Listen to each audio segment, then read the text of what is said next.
wild to witness this in real time. I was inside rooms with presidents, prime ministers, NATO leadership, and I confronted Steve Witkoff hours before he landed in Moscow about his shady Russian money. Just answer if you have any business interests in Russia, Steve. You have zero answers to any of these questions. And this is how it all unfolded. So Davos is about 2 hours from Zurich, and most people arrive by train, like I did. And it's wild. Before you see a single billionaire or politician, you see radars and surface-to-air missiles bolted into the mountains. And I was told this is one of the most fortified Davos events so far. And that's because the world is in a more dangerous place than it's ever been. And I didn't realize this until I arrived, but all of the shops, all of the cafes, the entire high street gets completely gutted and totally replaced with new facades, new interiors, just for these 5 days. This costs millions of dollars. So what... Wow.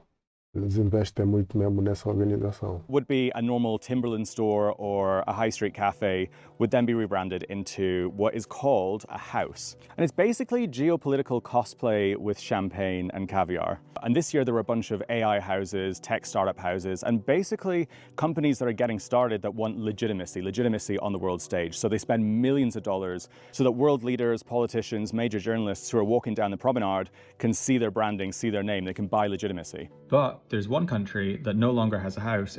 In Davos. The Russians haven't really been here since 2015. What they did was they stole Crimea and then they set up a massive Russian house here and they filled it with caviar, really expensive champagne, and they made it free for the public, basically trying to buy diplomacy, buy sympathy through luxury goods. And Davos realized what they were up to and shut it down, and Ukraine House opened up instead, where I'll be speaking tomorrow. And every single night is basically a competition of who can throw the most lavish parties, who can entice the most journalists and the most politicians.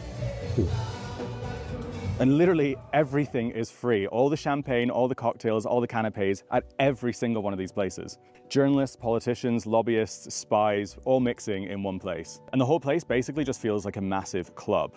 Basically because it is, but I'll get back to that later because it's a serious problem with journalism. But back to politics. The first night was all about Donald Trump. Every single journalist, every single politician was basically checking their feeds constantly, everyone staring into their phones, waiting to see what Trump would post next. He was posting pictures of him putting flags, American flags, in Greenland, and basically doing a competition with himself to see how much more extreme and ridiculous he can be. And this was freaking everyone out at Davos. And then the depressing part is leaders here started preemptively trying to flatter him, texting him, saying how amazing he is, how incredible he is. It basically became a competition who could suck up to Trump the most. But basically,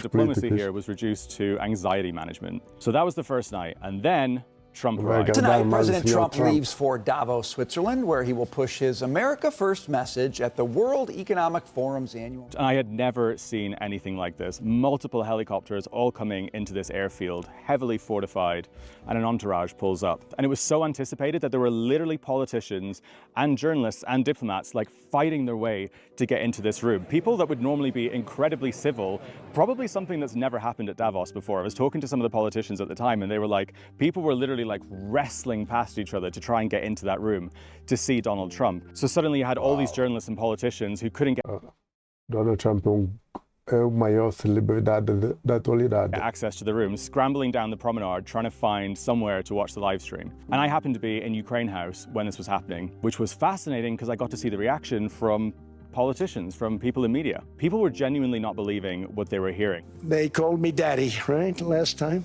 Right now you'd all be speaking German and a little Japanese, perhaps. You can say yes, and we will be very appreciative, or you can say no, and we will remember. And the response to this was a mix of nervous laughter, audible gasps, and people just in complete disbelief. And honestly, the best way to describe the whole thing is the whole town felt like a hostage situation, with one guy threatening everybody. And over the next few hours, basically everyone in the town was scrambling, trying to figure out how to write about this story and how to just perceive it. And that evening, I screened Farmers of Kherson, the documentary that I shot 3 months ago about the farmers that are under fire. And I did that at Davos because it's a critical part of agriculture in Europe. Farming being under attack affects food security And if I could put that film in front of politicians all across the board, Republicans, Democrats, hopefully it would have an impact in people realizing the damage that Russia is actually doing. And it went down incredibly well. There was lots of tears in the room, but people loved it. And Wednesday night is meant to be one of the biggest nights of the whole week. It's when the president arrives and it's when everyone goes out to all the bars. But yeah, I head to bed early because the next morning I get an invite to a super exclusive breakfast. There's only a tiny handful of seats. And right ahead of me on this stage is unbelievable to see, just meters away is the head of NATO, multiple prime ministers. But this was fascinating because these kind of rooms are where the real conversations happen. As you can see, we have a galaxy of heads of government here. But one guy on the stage who was particularly interesting was the Prime Minister of Belgium. Belgium, which last year increased the amount of Russian gas that they've been buying. He's also been against freezing Russian assets. So he stood up and gave a speech about this. You cannot just take somebody's money. We're not at war with Russia. Europe is not at war with Russia. You cannot simply confiscate money. That is an act of war. Which was actually wild to see, because while he was speaking, I was sitting next to Bill Browder, who is one of the architects of some of the best sanctions policy to get Russian assets to Ukraine. And he was just looking furious the entire time. And I was sitting there planning how I could confront this guy about why he's taken such a pro-Russian stance. But then Steve Witkoff enters the room. And the host, who is a friend of mine, Fareed from CNN, asks him to give a speech, an impromptu speech. Ladies and gentlemen, I'm going to break from the program on stage because we have a very special guest with us. We have President Trump's representative, one of the most important members of the Trump administration, and the point man, certainly on the discussion of how to negotiate some kind of settlement, Steve Witkoff.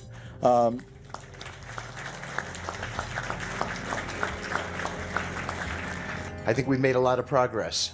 I was going to Moscow quite a bit, but I think it was important that we go there.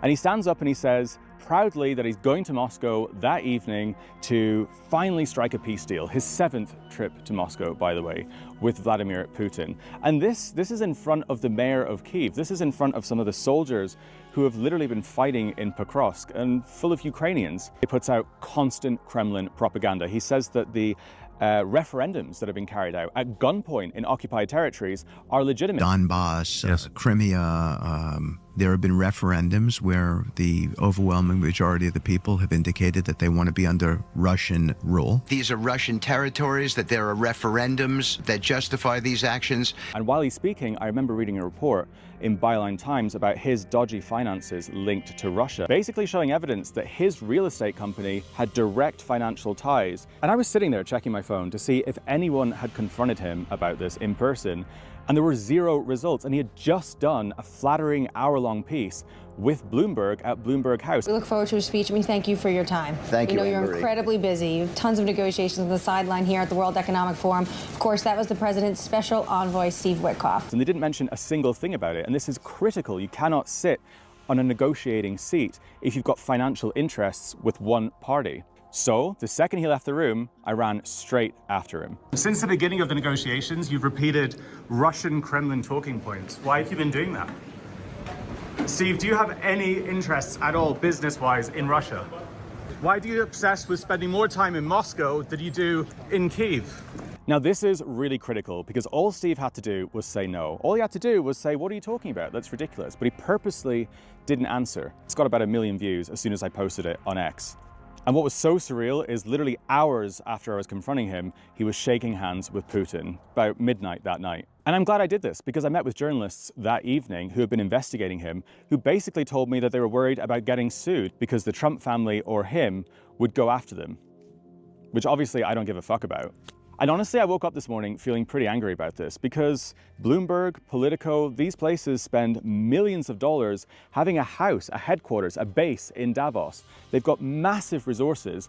And not a single journalist of the thousands that were in Davos asked a single question like that. And honestly, I think it's also because they're in a club. Every single night they party together. Last night, Politico had one of the most famous parties. They do it every single year.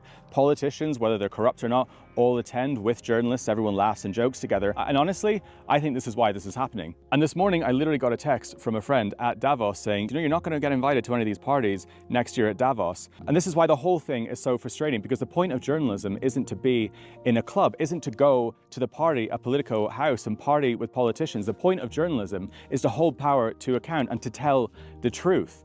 And honestly, it makes me feel like the entire media is broken. But yeah, I'll park that rant for now and move on to Zelensky's speech, which happened just a few hours later, and honestly blew everyone away. Just last year, here in Davos, I ended my speech with the words, "Europe needs to know how to defend itself."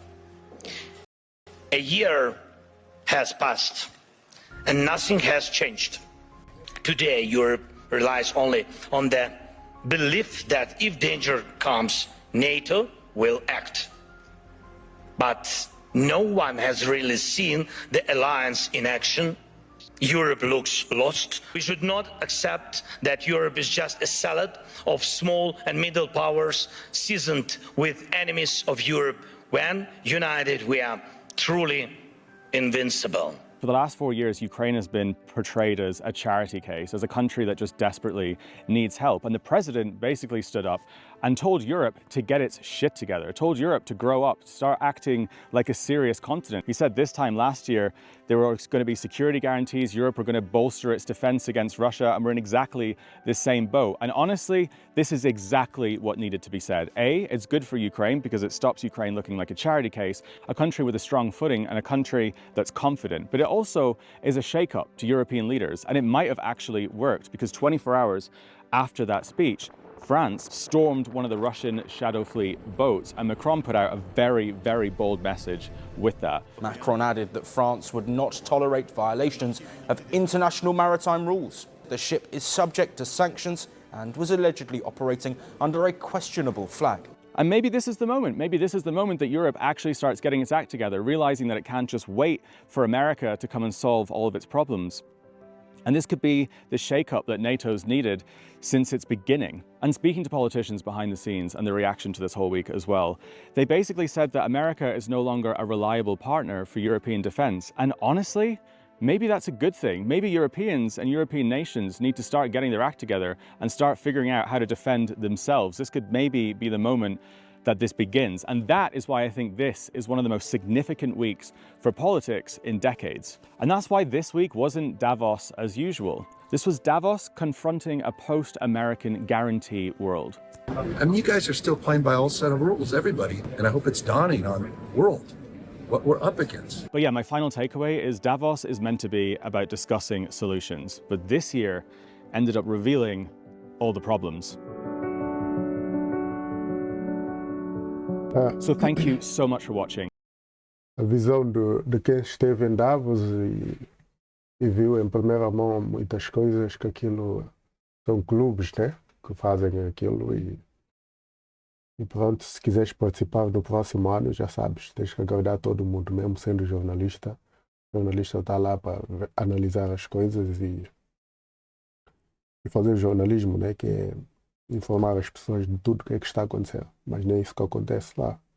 Os jornalistas vão lá para fazerem parte dos clubes e serem convidados próximo ano para almoços, jantares, bebidas.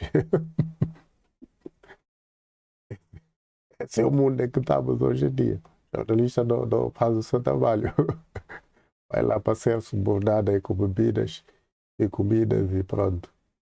Mas pronto, é por isso que temos aí youtubers. Youtubers estão a crescer de tal forma que naqueles anos, não sei como é que vai ser em termos dos jornalistas. Olha lá, já tem vários jornalistas a virar youtubers, né? Fazem os seus projetos aí, solo.